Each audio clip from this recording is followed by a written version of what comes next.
आज यार हम बात करने वाले हिंदी पे बहुत ज्यादा ही महत्वपूर्ण जीवन परिचय सच्चिदानंद हीरानंद वात्स्यायन अज्ञे जी का जीवन परिचय। और देख सकते हो यार हर साल बोर्ड एग्जाम में पूछा जाता है, देख सकते हो हिंदी का पेपर है, हर साल ज्यादातर आपका सच्चिदानंद हीरानंद वात्स्यायन अज्ञे जी का जीवन परिचय हर साल पूछा जाता है। तो आज यार एकदम मस्त तरीके से बात करेंगे कैसे आपको एग्जाम में ट्रिक से बना बना के अपने शब्दों में लिखना है। कॉपी पे आपको सेम बोर्ड एग्जाम कॉपी पे सेम अगर ऐसे लिखते हो तो एग्जामिनर भी आपको फुल पे फुल नंबर देगा। एक चीज जान लो यार, मेन तरीका लिखने का होता है, अगर आपने मस्त तरीके से लिखा तो एग्जामिनर आपको फुल पे फुल नंबर देता है। और एक चीज यहाँ पे जितनी चीजें लिखी आपको रटना कुछ नहीं, केवल समझना है। अपने शब्दों में आप खुद से बना बना के लिखोगे, बना बना के अपने शब्दों में आसानी से लिखोगे और 5 नंबर जो है एकदम पक्के हो जाएंगे आपके। ठीक है, तो एकदम मस्त तरीके से देखेंगे सच्चिदानंद हीरानंद वात्स्यायन अज्ञे जी का जीवन परिचय। तो बात करें अगर हिंदी का पेपर जो होगा उसमें आपसे 5वें के खा नंबर देख सकते हो, 5वें का जो खा नंबर ये वाला प्रश्न है। यहाँ पे आपसे पूछा गया निम्नलिखित में से किसी एक कवि का साहित्यिक परिचय देते हुए उनकी कृतियों का उल्लेख कीजिए। 3 कवि दिए गए थे यहाँ पे, जयशंकर प्रसाद, सुमित्रानंद पंत, सच्चिदानंद हीरानंद वात्स्यायन अज्ञे। जयशंकर प्रसाद और सुमित्रानंदन पंत जी का जीवन परिचय हमने इसके पहले वीडियो पे करा दिया था। अब आज हम बात क्या करेंगे सुमित्रानंदन पंत जी का, और इस पे आपको जीवन परिचय भी बताएंगे, साहित्यिक परिचय भी बताएंगे और रचनाएं भी। और कुछ भी रटना नहीं, केवल समझने का प्रयास करना। ठीक है, आप देखो सबसे पहले आपको देखो 5वें के खा पे पूछा जाता है तो बोर्ड एग्जाम की कॉपी पे देखो आपको करना क्या क्या है। एग्जाम में क्या क्या आपके पास होना चाहिए, ब्लैक पेन होना चाहिए, ब्लू पेन होना चाहिए, ब्लैक स्केच, ब्लू स्केच और स्केल जो होती है पटरी, इतनी चीजें आपके पास होनी चाहिए। अब आपको सबसे पहले ब्लैक या ब्लू स्केच से क्या करना है, ऊपर हेडिंग लगा देना है प्रश्नोत्तर संख्या 5 का खा। इस टाइप से हेडिंग पड़ जाएगी प्रश्नोत्तर संख्या 5 का खा। अब नीचे आपको इस टाइप से ब्लैक या ब्लू स्केच से लाइन खींच लेना, पटरी रखिए। ठीक है, फिर इसके बाद नीचे से हेडिंग लगानी सच्चिदानंद हीरानंद वात्स्यायन अज्ञे। ठीक है, इतनी हेडिंग पड़ जाएगी, मतलब कवि का नाम पड़ जाएगा। आप देखो जीवन परिचय लिखने के लिए किसी भी कवि या किसी भी लेखक का जीवन परिचय लिखो तो सबसे पहले क्या करो, उनके बारे में जितने महत्वपूर्ण बिंदु है, जैसे उनका जन्म कब हुआ, उनकी मृत्यु कब हुई, उनका जन्म स्थान क्या है, उनके पिता का नाम क्या है, उनकी रचनाएं कौन कौन सी है, वो चीज आपको इस टाइप से एक ब्रैकेट पे लिख देना है। ऐसा क्यों, देखो यार जब कॉपी चेक होती है ना तो कॉपी में एग्जामिनर मान लो आपने ऐसे लिखा तो मेन चीज इधर तो इतना पढ़ने का टाइम है नहीं उसके पास, क्योंकि इतनी सारी कॉपी है। मेन चीज वो देखेगा जन्म इतने में हुआ, मृत्यु इतने में, जन्म स्थान ये, पिता का नाम ये, रचना ये। अगर इतना सही है तो बच्चे ने इसको भी सही लिखा, क्योंकि मेन तो यही होता है जन्म मृत्यु जन्म स्थान पिता का नाम रचना है। अगर इतना सही लिखा तो ये भी सही है, तुरंत आपको 5 नंबर मिल जाएंगे, तुरंत 5 नंबर आपको बोर्ड एग्जाम पे मिल जाएंगे। तो आपको इसको अच्छे से लिखना है, फिर इसी से यहाँ पे बना बना के लिखना है। ठीक है, तो सबसे पहले हमने लिखा जन्म, सच्चिदानंद हीरानंद वात्स्यायन अज्ञे जी का जो जन्म हुआ था वो हुआ था सन 1911 ईस्वी को, और इनकी जो मृत्यु हुई थी वो हुई थी सन 1987 ईस्वी को। जन्म सन 1911 ईस्वी को हुआ था, मृत्यु हुई थी सन 1987 ईस्वी को। इनका जन्म किस स्थान पे हुआ था, इनका जन्म हुआ था कसिया ग्राम देवरिया। कहाँ हुआ था, कसिया ग्राम देवरिया उत्तर प्रदेश में। फिर बात करेंगे पिताजी का नाम, तो इनके पिताजी का नाम था हीरानंद शास्त्री। इनके पिताजी का क्या नाम था, हीरानंद शास्त्री इनके पिताजी का नाम था। इनकी कुछ रचनाएं लिख सकते हो, जैसे आंगन के पार द्वार, हरी घास पर क्षण भर आदि। और भी अभी रचनाएं नीचे बताएंगे, यहाँ पे आपको 1-2 रचनाएं लिख देनी, जैसे आंगन के पार द्वार, हरी घास पर क्षण भर आदि। ठीक है, तो मेन चीजें आपको इतनी लिख देनी, जैसे जन्म उनका है कब, सन 1911 ईस्वी, मृत्यु सन 1987 ईस्वी, जन्म स्थान कसिया ग्राम देवरिया, पिताजी का नाम हीरानंद शास्त्री, रचनाएं ने कुछ लिख दी जैसे आंगन के पार द्वार और हरी घास पर क्षण भर आदि। अब इसके बाद यहाँ पे आपको हेडिंग लगानी जीवन परिचय। अब आपको इस पे कैसे बना बना के लिखना है, देखो पहली लाइन क्या रहेगी, सच्चिदानंद हीरानंद वात्स्यायन अज्ञे जी का जन्म सन 1911 ईस्वी में कसिया ग्राम देवरिया उत्तर प्रदेश में हुआ था। पहली लाइन यही रहेगी कि आपका हीरानंद वात्स्यायन अज्ञे जी का जन्म सन 1911 ईस्वी को कसिया ग्राम देवरिया उत्तर प्रदेश में हुआ था। फिर दूसरी लाइन, इनके पिताजी का नाम हीरानंद शास्त्री था। देख सकते हो हमने वही लिखा है, पढ़ लो आप लोग। सच्चिदानंद हीरानंद वात्स्यायन अज्ञे जी का जन्म सन 1911 ईस्वी को कुशीनगर कसिया जिला देवरिया उत्तर प्रदेश में हुआ था। देखो आप चाहे कुशीनगर बोलो या कसिया बोलो, ठीक है, किसी किसी बुक पे शायद कुशीनगर भी दिया गया हो, किसी में कसिया दिया गया हो, तो दोनों नाम याद रख लेना, कुशीनगर भी लिख सकते हो, कसिया भी लिख सकते हो। ठीक है, तो 1911 ईस्वी को कुशीनगर कसिया जिला कौन सा पड़ता है, देवरिया उत्तर प्रदेश में इनका जन्म हुआ था। किसका, सच्चिदानंद हीरानंद वात्स्यायन अज्ञे जी का। बात करें इनके पिताजी का नाम क्या था, हीरानंद शास्त्री। इस टाइप से आपको लिख देना। पहली लाइन उनके जन्म के बारे में कि अज्ञे जी का जन्म जो हुआ था सन 1911 ईस्वी को कुशीनगर कसिया जिला देवरिया उत्तर प्रदेश में हुआ था। फिर लिखना है इनके पिताजी का नाम क्या था, हीरानंद शास्त्री। अब इसके बाद आपको इनकी क्या लिखना है, अब हमने आपसे कहा था बना बना के लिखना है, बना बना के कैसे लिखना है। देखो ये चीज आपको नहीं करना, इधर उधर की बातें नहीं लिखनी, आपको लिखना अज्ञे जी के बारे में ही है।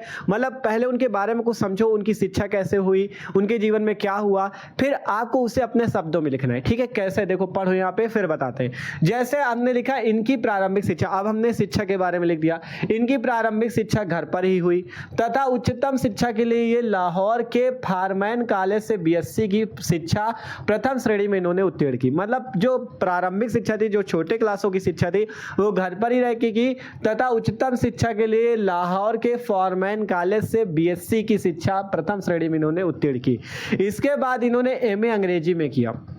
पहले बीएससी किया, फिर एमए भी कर लिया। एमए किस में किया, अंग्रेजी में किया। तो इस टाइप से आपको लिखना है। ठीक है, तो सिंपल सा ये हम आपको समझाने का प्रयास कर रहे हैं। पहला लाइन तो जन्म और जन्म स्थान को लेके, फिर पिताजी का नाम, फिर इनके बारे में आपको कुछ समझना है कि इनके बारे में क्या हुआ, इन्होंने शिक्षा कैसे प्राप्त की, फिर आपको उसे अपने शब्दों में लिखना है। जैसे हमने लिखा था कि आपका इनकी प्रारंभिक शिक्षा घर पर हुई तथा उच्चतम शिक्षा के लिए लाहौर के फारमैन कॉलेज से बीएससी की परीक्षा इन्होंने उत्तीर्ण की और इसके बाद इन्होंने एमए अंग्रेजी में किया।